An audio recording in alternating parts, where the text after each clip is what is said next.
Brown butter bourbon pecan chocolate chunk cookies. Let's see what's cooking. Let's get the facts. Let's see what's cooking. It's time for Yo-Yo Max 12. Hello everyone. First thing we're going to do is make the brown butter. So that's 1 cup of butter in a saucepan over medium-high heat. You're going to melt and cook this, and as it's cooking, the milk solids are going to separate from the fat.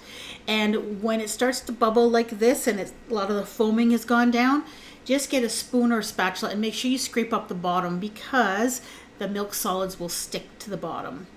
And just continue to cook. It will foam up quite a bit, and all of a sudden you should start seeing some brown appearing. Now those are the milk solids that have started to cook and brown. When you get to that point, you know you're good. You can take it off the heat.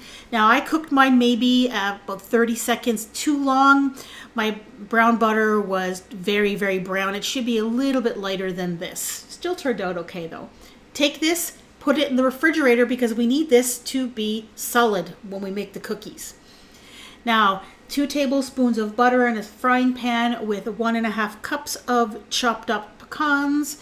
You're going to cook these on the stove until the pecans are lightly toasted, and then put those aside to cool. And now for the dry ingredients for the cookies: 2.5 cups of flour, 1.25 teaspoons of ground cinnamon, a teaspoon of salt, and a teaspoon of baking soda.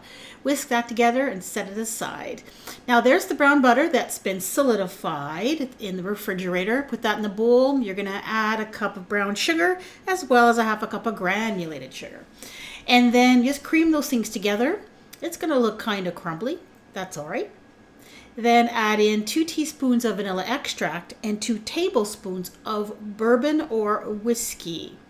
And then blend that together, and then add in 2 eggs and then blend until it's nice and smooth, and the color is going to change a bit. It's going to lighten up quite a bit.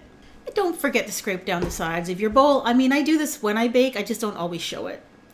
Add in your flour mixture. Now you're going to fold this in just until you can't see any more dry flour. You don't want to overmix. Add in your toasted pecans. Make sure they are cool. If they are hot, your batter is going to get kind of runny. Then add in the chocolate chunks. That is 12 ounces of a semi-sweet chocolate that's been coarsely chopped. Make sure you have some nice big pieces. Now the recipe asks for 1/4 cup for each cookie. Now that's 1/4 cup of dough for 1 cookie, which would make cookies that are too big in my opinion. I prefer my cookie scoop, which is actually about 1/8 of a cup. I think they make the perfect size cookies. Make sure they're a couple of inches apart on the cookie sheet because they do spread. You don't have to flatten these out. They'll flatten as they bake. And I suggest you add a pecan half on the top of each cookie just for garnish, decoration, and it tastes good too. Bake these at 350 degrees for between 9 and 12 minutes. Now, such a big time range is because I use a silicone mat and an insulated cookie sheet, so mine always take longer. But if you just have parchment paper on a regular cookie sheet, it may take about 9 minutes. Let them cool for a few minutes before you remove them from the cookie sheet. Okay, these cookies are very, very good. They're kind of a little crunchy on the edges and they're chewy in the middle. And if you eat them when they're still warm, when you break them apart, you get these big pockets of chocolate from those chocolate chunks. So delicious. Now you probably notice on the cookies, there's these little white things on top of the cookies. You can sprinkle these with a little bit of sea salt just as they come out of the oven. Just a bit, and it's going to add like a little salty, little sweet salty business going on in these cookies. These are absolutely amazing. I would put these in my top 20 of the cookies I've ever made. These are phenomenal. Excellent flavor. That brown butter just does something to these cookies. And the addition of the bourbon, although probably not necessary, you could probably leave it out. It does add a little bit of something to these. It gives them a really great flavor.